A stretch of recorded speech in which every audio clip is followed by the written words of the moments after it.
वो नई माँ जो हर दर्द में भी मुस्कुराती रही। गांव रसूलपुर की कमला देवी अपने बेटे राजू की दूसरी शादी सीमा से करवाती है।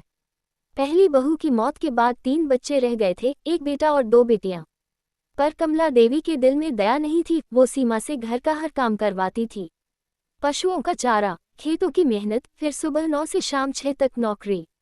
रात को लौटकर सबका खाना बनाना, बच्चों को दूध पिलाना, यही थी उसकी जिंदगी। पर इसके बदले उसे क्या मिला?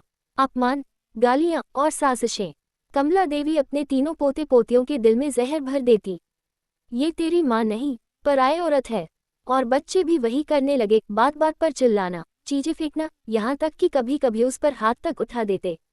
यहाँ तक कि एक दिन उसकी साड़ी फाड़ दी गई और सीमा चुपचाप आंसू पोंछकर फिर रसोई में चली गई। वक्त गुजरा, वही बेटा बड़ा होकर गलत संगत में पड़ गया।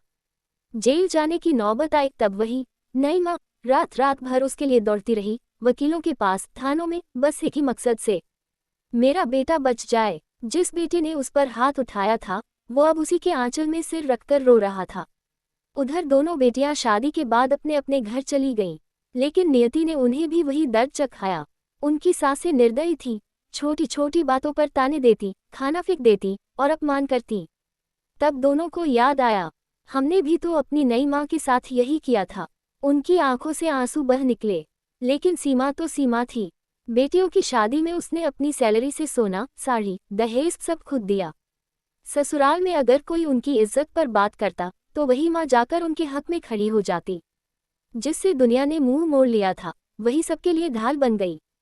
समय बीता, कमला देवी बूढ़ी हुई, बच्चे बड़े हुए, और तब सबको एहसास हुआ, जिस औरत को हमने सताया वही हमारे घर की असली देवी थी।